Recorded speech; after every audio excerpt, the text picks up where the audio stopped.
Hi. Welcome to my channel. Militaries of India and China on high alert as border tensions escalate. Border incidents are at their highest since 2015, senior Indian security officials said. The two sides held talks on Tuesday aimed at lowering the temperature between the nuclear-armed neighbors. However, neither army was willing to compromise, the officials said, asking not to be identified, citing rules on speaking to the media. According to data from Indian security officials, the India-China border has been unusually active since last year, with a 64 rise in incidents since 2018. Talks between the Indian and Chinese military to end escalating tensions along the disputed border have ended in a deadlock as the fragile peace shows signs of breaking down. Border incidents are at their highest since 2015, senior Indian security officials said.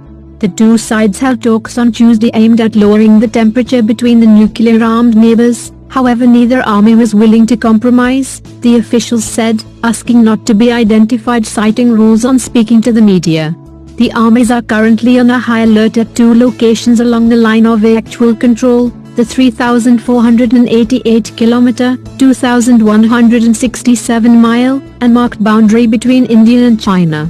Additional troops have been rushed to the border by both sides, the officials said. They are facing each other at the Galwan River, which was one of the early triggers of the 1962 India-China War, and at the disputed Pangong Tso, a glacial lake at 14,000 feet in the Tibetan Plateau, portions of which are claimed by both. The inconclusive talks came as the US issued a tough statement on China. In Washington, senior diplomat Alice Wells said the clashes were a reminder that Chinese aggression is not always just rhetorical. Whether it's in the South China Sea or whether it's along the border with India, we continue to see provocations and disturbing behavior by China that raises questions about how China seeks to use its growing power, Wells, acting Assistant Secretary for South and Central Asia, said on a briefing call to reporters on the 20th of May.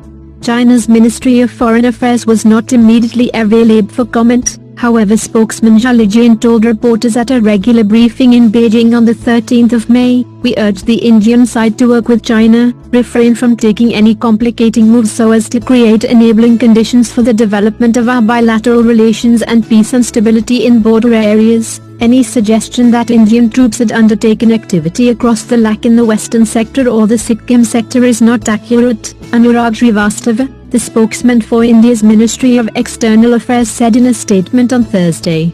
All Indian activities are entirely on the Indian side of the Lak. In fact, it is Chinese side that has recently undertaken activity hindering India's normal patrolling patterns, contentious road. According to data from Indian security officials, the India-China border has been unusually active since last year, with a 64% rise in incidents since 2018.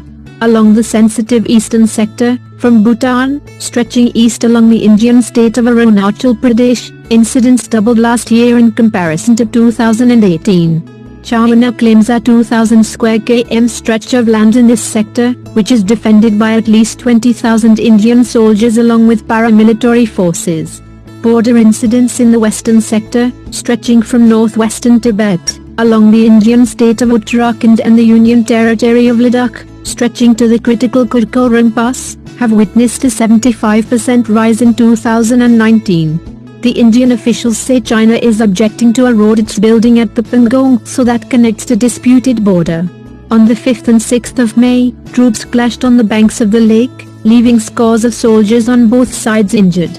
On the 9th of May, several soldiers were injured when the two armies clashed near a three-way junction between Bhutan, China and India, close to the site of the Doklam standoff.